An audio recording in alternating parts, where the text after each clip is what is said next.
বন্যার জলে ভেসে গিয়েছিল ঘরবাড়ি, আর সেই জল নামার সঙ্গে সঙ্গে এলাকা থেকে কার্যত উধাও হয়ে গেছিল এলাকার জনপ্রতিনিধি ও প্রশাসনের কর্তারা। ক্যালেন্ডারের পাতা 4 মাস উল্টে গেলেও জলপাইগুড়ি জেলার ধূপগুড়ি ব্লকের গাদেয়ার খুঁটি ও হোগলাপাতা এলাকার বানবাসীদের জীবনে ফেরেনি স্বাভাবিক ছন্দ।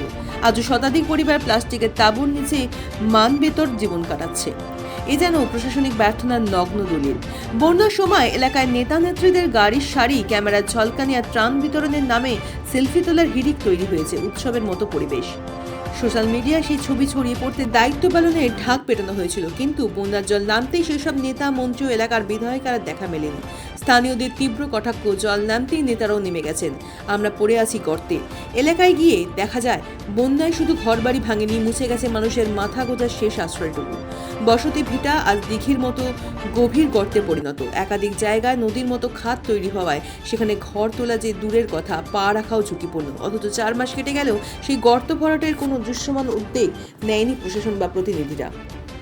রাজ্য সরকারের তরফে আবাসনের জন্য মাথাপিছু 1,60,000 টাকা দেওয়ার কথা বলা হয়েছিল।